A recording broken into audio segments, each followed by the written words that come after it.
అందరికీ నమస్కారం. Welcome back to వంశీభావాని. రీసెంట్‌గా ఇండియన్ ఐటీ న్యూస్ ఫాలో అవుతుంటే ఒక క్వెషన్ అందరికీ వచ్చింది. TCS last year around 25,000 jobs reduce చేసింది. మరి ఇన్ఫోసిస్ ఇంకా 20,000 ఫ్రెషర్స్‌ని ఎందుకని చెప్పి హైర్ చేసుకుంటుంది. ఏదైనా ఒక కంపెనీ ప్రాబ్లంలో ఉందా? ఇంకొక కంపెనీ చాలా బాగా పర్ఫార్మ్ చేస్తుందా? ఆర్ దీనికంటే పెద్ద స్టోరీ ఏదైనా ఉందా?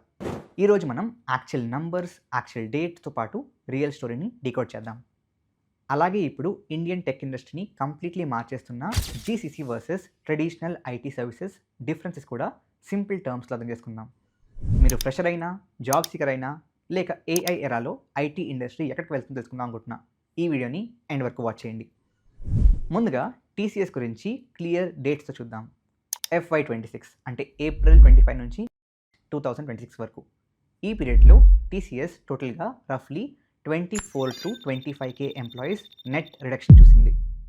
ఇయర్ ఎండ్కి company head count approximately 5,84,500 employees. Major reductions అన్నీ కూడా Q2 అండ్ Q3 జరిగాయంట. ఒక క్వార్టర్లో ఆల్మోస్ట్ 20K హెడ్ కౌంట్ తగ్గింది. ఇనీషియలీ కంపెనీ రీస్ట్రక్చర్లో అరౌండ్ 12,000 రోల్స్ ఇంపాక్ట్ అవుతాయని చెప్పి గైడెన్స్ ఇచ్చింది. కానీ ప్లాన్డ్ ఎగ్జిట్స్తో పాటుగా అట్రిషన్ వల్ల యాక్చువల్ మూమెంట్ ఇంకా ఎక్కువైంది. లేటర్ వాళ్ళ సీఈఓ ఒక ఇంపార్టెంట్ క్లారిఫికేషన్ ఇచ్చారు.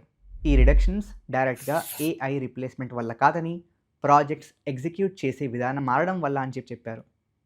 కొత్త డెలివరీ మోడల్స్లో కొన్ని సీనియర్ మరియు మిడిల్ మేనేజ్మెంట్ లేయర్స్ అంతా కూడా అవసరం లేకపోవడం వల్ల ఒక మేజర్ రీజన్గా మారింది. కానీ ఇక్కడ ఇంపార్టెంట్ అప్డేట్ ఏంటంటే FY27 Q1 అంటే ఏప్రిల్ నుండి జూన్ మధ్యలో టీసీఎస్ మళ్ళీ 9.2K ఎంప్లాయీస్ని నెట్ యాడ్ చేసింది. జూన్ 30 కల్లా టోటల్ హెడ్ కౌంట్ 5,93,000 ప్లస్గా చేరింది. ఇది 1 year కన్నా ఎక్కువ టైం తర్వాత స్ట్రాంగ్ క్వార్టర్లీ హైరింగ్. అదే క్వార్టర్లో 14,000 కంపెనీ గ్రాడ్యుయేట్స్ని కూడా ఆన్బోర్డ్ చేశారు. ఫ్రెషర్స్ గురించి మాట్లాడితే ఏప్రిల్ 2026 వరకే FY27 కోసం 25K campus offers already release చేశారు. ప్రీవియస్ FY26లో 44,000 ఫ్రెషర్స్ని హైర్ చేశారు. ఫ్యూచర్ హైరింగ్ బిజినెస్ డిమాండ్ మీద డిపెండ్ అవుతుంది అని కంపెనీ చెప్పింది. ఫ్రెషర్స్ ఫుల్ బిల్లబుల్ అవడానికి జనరల్లీ వాళ్ళకి ట్రైనింగ్ ఇవ్వాలి కాబట్టి అరౌండ్ 9 months పడుతుందంట. కాబట్టి క్యాంపస్ హైరింగ్ కంటిన్యూ అవుతుంది. కానీ ఇప్పుడు ఫోకస్ క్వాంటిటీ కాదు, క్వాలిటీ మీద.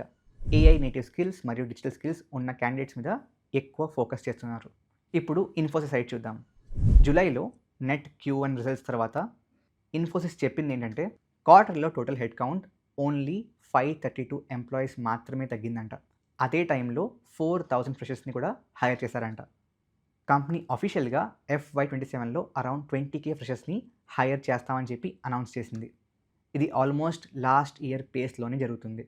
ఇంకా అక్టోబర్ నుండి ఫ్రెషర్స్ శాలరీ హెక్స్ కూడా అనౌన్స్ చేస్తారంట. Specialised AI, cloud, cyber security రోల్స్లో ప్యాకేజెస్ 21 lakhs వరకు వెళ్ళొచ్చని చెప్పారు. ఇంకొక ఇంపార్టెంట్ పాయింట్ ఏంటంటే ఇన్ఫోసిస్ లీడర్షిప్ రిపీటెడ్గా చెప్పింది ఒకటే, లే ఆఫ్స్ ప్లాన్ చేయట్లేదంట. వాళ్ళ ఒపీనియన్ ప్రకారం ఏఐ ఆపర్చునిటీస్ని తగ్గించట్లేదు, యాక్చువల్లీ వర్క్ స్కోప్ని ఎక్స్పాండ్ చేస్తుంది. కాబట్టి టీసీఎస్ అయినా ఇన్ఫోసిస్ అయినా ఇద్దరు ఫ్రెషర్స్ని కంటిన్యూస్గా హైర్ చేసుకుంటున్నారు. స్టోరీ సింపుల్, ఒకరు ఫైర్ చేస్తున్నారు, ఇంకొకరు హైర్ చేస్తున్నారని కాదు. ఇద్దరు కూడా ఫోకస్ చేస్తుంది రియల్ టాలెంట్ మీద, that to where they can get it cheaper. ఫ్రెషర్స్ని ఎందుకు హైర్ చేసుకుంటున్నారు? మరి ఓవరాల్ హెడ్ కౌంట్ ఆప్టిమైజ్ చేస్తున్నప్పుడు ఫ్రెషర్స్ ఎందుకు హైర్ చేసుకోవడం? కొన్ని ప్రాక్టికల్ రీజన్స్ ఉన్నాయి. నెంబర్ 1 చెప్పింది, టాలెంట్ పిరమిడ్ని రెగ్యులర్గా రిఫ్రెష్ చేయాలి. జూనియర్ ఎంప్లాయీస్ న్యాచురల్గానే అట్రిషన్ వల్ల ఎగ్జిట్ అవుతారు. కాబట్టి ట్రైన్ చేయగలిగే ఫ్రెష్ టాలెంట్ కంటిన్యూస్గా కావాలి. Second, freshers comparatively cost effective. వాళ్ళని ఫస్ట్ నుంచి ఏఐ టూల్స్తో వర్క్ చేసేలాగా ట్రైన్ చేయొచ్చు. టీసీఎస్ మరియు ఇన్ఫోసిస్ రెండు క్యాంపస్ హైరింగ్ స్టేజ్ నుండే ఏఐ స్కిల్లింగ్ మీద హెవీగా ఫోకస్ చేస్తుంది. నెంబర్ 3, ఏఐ వచ్చినా సరే కొన్ని వర్క్స్కి human involvement compulsory. Integration projects, client coordination, domain customisation, complex testing, AI ఏజెంట్స్ని మేనేజ్ చేయడం, ఇవన్నీ హ్యూమన్స్ చేయాల్సిన పనులే. సర్వీసెస్ కంపెనీస్ సైమల్టేనియస్గా చాలా క్లయింట్స్ కోసం ప్రాజెక్ట్స్ ఎగ్జిక్యూట్ చేస్తున్నాయి. కాబట్టి డిమాండ్ పెరిగితే స్కేల్ చేయడానికి మ్యాన్ పవర్ కావాలి. ఇంకా TCS dedicated forward deployed engineers టీమ్ని బిల్డ్ చేస్తుంది. అప్రాక్సిమేట్లీ 5.9K నుంచి 8.9K స్పెషలిస్ట్ క్లయింట్స్ దగ్గర డైరెక్ట్గా వర్క్ చేస్తూ ఏఐ అడాప్షన్ యాక్సలరేట్ చేస్తారంట. సో FTEs కూడా పెరుగుతున్నారు. ఇందులో కూడా హ్యూమన్సే పనిచేయాలి. Now coming to the big picture, GCCs versus traditional IT services. GCC అంటే గ్లోబల్ క్యాపబిలిటీ సెంటర్స్. సింపుల్గా చెప్పాలంటే గూగుల్, మైక్రోసాఫ్ట్, జేపీ మార్గన్ ఇటువంటి మల్టీనేషనల్ కంపెనీస్ ఇండియాలో ఓన్ టెక్నాలజీ సెంటర్స్ ఎస్టాబ్లిష్ చేస్తాయి. ఇవి అవుట్సోర్సింగ్ కంపెనీస్ కాదు, డైరెక్ట్గా పేరెంట్ కంపెనీ కోసమే కోర్ వర్క్ చేస్తాయి. ఇప్పుడు నంబర్స్ చూద్దాం. FY26లో జీసీసీస్ ఇండియాలో almost 2 lakh net employees add చేశాయి. ట్రెడిషనల్ ఐటీ సర్వీసెస్ కంపెనీస్ అన్ని కలిపి కేవలం 1.1 lakh ఎంప్లాయీస్ని మాత్రమే యాడ్ చేశాయి. కంటిన్యూస్గా థర్డ్ ఇయర్ జీసీసీ హైరింగ్ మన ఐటీ సర్వీసెస్ హైరింగ్ కంటే ఎక్కువ అయ్యాయి. ఎందుకు ఇలా జరుగుతుంది? Earlier GCCs mainly support work కోసమే ఇండియా చూసేవి. కానీ ఇప్పుడు product engineering, AI, machine learning, cloud architecture, cyber security, research and development, strategic decision making లాంటి డిఫరెంట్ కోర్ రెస్పాన్సిబిలిటీస్ని కూడా ఇక్కడి నుంచే హ్యాండిల్ చేస్తున్నాయి. చాలా జీసీసీస్ ఇప్పుడు సింపుల్ డెలివరీ సెంటర్స్ కాకుండా యాక్చువల్ కమాండ్ సెంటర్స్గా మారుతున్నాయి. Multinational companies intellectual property, data innovation మీద డైరెక్ట్గా కంట్రోల్ మెయింటైన్ చేయాలనుకుంటున్నాయి. ఇంకో సైడ్ టీసీఎస్, ఇన్ఫోసిస్ లాంటి సర్వీసెస్ కంపెనీస్ క్లయింట్స్ ప్రాజెక్ట్స్ గెలిచి మల్టిపుల్ కస్టమర్స్కి డెలివరీ చేస్తున్నాయి. ఎర్లియర్ మ్యాన్ పవర్ ఎక్కువ ఉంటే అవుట్పుట్ ఎక్కువ. కానీ ఏఐ వల్ల ఇప్పుడు ఒక ఇంజనీర్ ఏఐ టూల్స్ యూస్ చేసి ముందు కన్నా ఎక్కువ వర్క్ కంప్లీట్ చేయగలుగుతున్నాడు. కాబట్టి సర్వీసెస్ కంపెనీస్ ఇప్పుడు ప్రొడక్టివిటీ, యూటిలైజేషన్ ఇంప్రూవ్మెంట్ మీద ఫోకస్ చేస్తున్నాయి. AI transformation, implementation, manage services ఇలాంటి హై వాల్యూ వర్క్ మీద ఫోకస్ చేస్తున్నాయి. కంపెనీస్ డిసపియర్ అవ్వట్లేదు, ఎవల్యూషన్ జరుగుతుంది. మీరు ఫ్రెషర్ అయినా, జాబ్ చేంజ్ ప్లాన్ చేస్తున్న, ఎక్స్పీరియన్స్డ్ ఇంజనీర్ అయినా దీనికి ప్రాక్టికల్ మీనింగ్ ఏంటి? Generally GCCs AI, cloud, product management లాంటి స్పెషలైజ్డ్ రోల్స్కి ఎక్కువ హైర్ చేస్తున్నాయి. శాలరీ ఆబ్వియస్లీ కాంపిటేటివ్గా బాగుంటుంది, వర్క్ కటింగ్ ఎడ్జ్ టెక్నాలజీ జరుగుతుంది, కానీ కాంపిటీషన్ కూడా చాలా ఎక్కువగా ఉంది. ఇంకో సైడ్ టీసీఎస్, ఇన్ఫోసిస్ లాంటి సర్వీసెస్ కంపెనీస్ ఇండియాలో ఫ్రెష్ గ్రాడ్యుయేట్స్కి బిగ్గెస్ట్ ఎంట్రీ పాయింట్స్గా మారాయి. స్ట్రక్చర్డ్ ట్రైనింగ్ ఉంటుంది, మల్టిపుల్ డొమైన్స్ ఎక్స్పోజర్ ఉంటుంది, డిఫరెంట్ క్లయింట్స్తో వర్క్ చేయొచ్చు. కానీ యావరేజ్గా ఉండిపోవడం ఇప్పుడు ఆప్షన్ కాదు. ఫస్ట్ 12 to 18 monthsలో AI tools, cloud, domain knowledge ఫాస్ట్గా ఇంప్రూవ్ చేసుకోవాలి. Overall Indian IT market collapse అవ్వట్లేదు, రీబ్యాలెన్స్ అవుతుంది.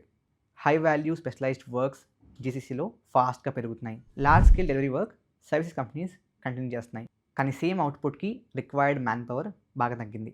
రెండు వరల్డ్స్లో కూడా విన్నర్స్ ఎవరంటే ఏఐని ఎనిమిలాగా కాకుండా కోపైలట్ లాగా, ఒక టూల్ లాగా యూస్ చేసే వాళ్ళకి అడ్వాంటేజ్ ఉంది. Complex problem solving, client understanding, integration, governance, deep domain knowledge ఇవి ఆటోమేట్ చేయడం కష్టం. సో ఓవరాల్గా సమ్మరైజ్ చేస్తే FY26లో టీసీఎస్ డెలివరీ మోడల్ ఆప్టిమైజ్ చేస్తూ around 24K employees net reduction చూసింది. కానీ FY27 ఫస్ట్ క్వార్టర్లోనే 9,000 కన్నా ఎక్కువ ఎంప్లాయీస్ని మళ్ళీ యాడ్ చేసింది. క్యాంపస్ హైరింగ్స్ కూడా కంటిన్యూ అవుతున్నాయి. Infosys side company 20K freshers hiring plan continue చేస్తుంది. ఓవరాల్గా హెడ్ కౌంట్ ఆల్మోస్ట్ స్టేబుల్గానే మెయింటైన్ చేస్తుంది. కానీ బిగ్గెస్ట్ స్టోరీ ఏంటంటే FY26లో జీసీసీస్ ఆల్మోస్ట్ డబుల్ హైరింగ్ చేశాయి compare to traditional IT services companies. ఎందుకంటే మల్టీనేషనల్ కంపెనీస్ ఎక్కువ కోర్ టెక్నాలజీ ఈ వర్క్ అంతా కూడా ఇండియాకి షిఫ్ట్ చేస్తున్నాయి. సర్వీసెస్ కంపెనీస్ కూడా highly AI enabled high value సర్వీసెస్కి ఎవాల్వ్ అవుతున్నాయి. ఫ్రెషర్స్ హైరింగ్స్ ఆగట్లేదు, కాకపోతే ఇప్పుడు వాళ్ళని డిఫరెంట్ స్కిల్స్తో ట్రైన్ చేస్తున్నారు. ఇండస్ట్రీ ఎండ్ అవ్వట్లేదు, ఇండస్ట్రీ ఎవాల్వ్ అవుతుంది.